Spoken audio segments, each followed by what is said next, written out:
अस्सलाम वालेकुम। आपको पता है कि सूरह बकरा पढ़ रहे हैं, दूसरा सिपारा है, उसको कंटिन्यू कर रहे हैं। बिस्मिल्लाहिर्रहमानिर्रहीम। अगर तुम अपना और उनका खर्च और रहना सहना मुश्तरक रखो तो इसमें कोई मुज़ायक़ा नहीं। आखिर वो तुम्हारे भाई बंद ही तो हैं। बुराई करने वाले और भलाई करने वाले दोनों का हाल अल्लाह पर रोशन है। अल्लाह चाहता तो इस मामले पर तुम पर सख्ती करता, मगर वो साहिब इख्तियार होने के साथ साहिब हिकमत भी है। तुम मुश्रिक औरतों से हरगिज़ निगाह न करना जब तक वो ईमान ना ले आए। एक मोमिन लोडी मुश्रिक शरीफजादी से बेहतर है, अगरचे वो तुम्हें बहुत पसंद हो। और अपनी औरतों के निकाह मुश्रिक मर्दों से कभी ना करना जब तक कि वो ईमान ना ले आए।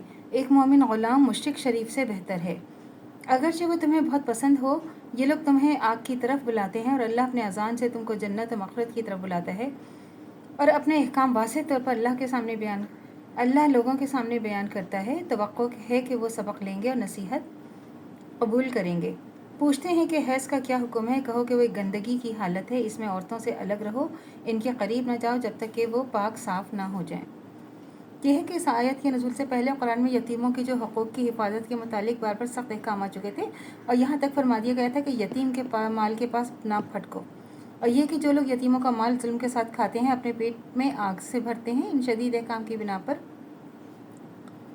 वो लोग जो जिनकी तरबियत में यतीम बच्चे थे इस कदर खौफज़दा हो गए थे कि उन्होंने इनका खाना पीना तक अपने से अलग कर दिया था। इस एहतियात पर इन्हें डर था कि कहीं यतीमों के माल का कोई हिस्सा इनके माल में ना मिल जाए। इसलिए उन्होंने नबी सल्लल्लाहु अलैहि वसल्लम से दरियाफ़त किया कि इन बच्चों के साथ हमारे मामले की सही सूरत जो है वो क्या है। तो यह है इल्लत मसलहत इस हुक्म की जो मुशरिकीन के साथ शादी ब्याह का ताल्लुक़ ना रखने के मुतालिक ऊपर बयान हुआ था। औरत और मर्द के दरमियान निकाह का ताल्लुक़ महज एक शहवानी ताल्लुक़ नहीं, बल्कि वह एक गहरा तमद्दुनी अखलाकी क़ल्बी ताल्लुक़ है।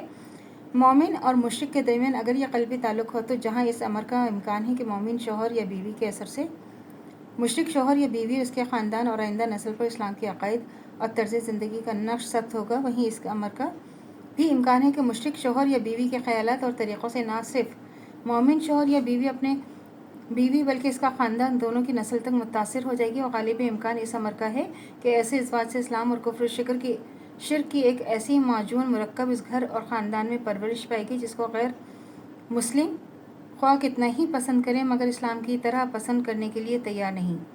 जो शख्स सही मायनों में मोमिन हो, महज अपने जज्बात शहवानी की तस्कीन लिए भी ये ख़तरा मोल नहीं ले सकता।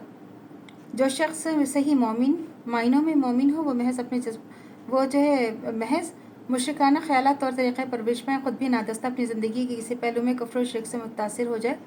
अगर बिलफ़र्ज़ एक फ़र्द मोमिन किसी फ़र्द मुश्रिक के इश्क में मुब्तला हो जाए, तब भी इसके ईमान का तकाज़ा यही है कि वो अपने ख़ानदान, अपनी नस्ल और ख़ुद अपने दीन अखलाक, अपने शख्सी जज्बात क़ुरबान कर दे देंगे। कि अगर मोहब्बत भी हो जाए और वो मुसलमान ना हो तो आपको इजाज़त नहीं है कि आप एक मुश्रिक औरत से या मुश्रिक मर्द से शादी करें, चाहे वो आपको कितना ही पसंद किया ना। असल में अज़न का लफ्ज़ इस्तेमाल हुआ है जिसके मायने गंदगी के भी हैं, इस बीमारी के भी। ये है सिर्फ़ एक गंदगी ही नहीं है बल्कि एक तिब्बी हैसियत से वो एक ऐसी हालत है जिसमें औरत तंदुरुस्ती की निस्बत बीमारी से करीब तर होती है। तो अल्लाह से दुआ करनी चाहिए जो हमारे ईमान मरते दिन तो कायम व दायम रहे, ख़ात्मा बिल खैर ईमान पर हो। इजाज़त दीजिए। अल्लाह हाफ़िज़। मेरे चैनल को लाइक कीजिए, शेयर कीजिए, सब्सक्राइब कीजिए। शुक्रिया।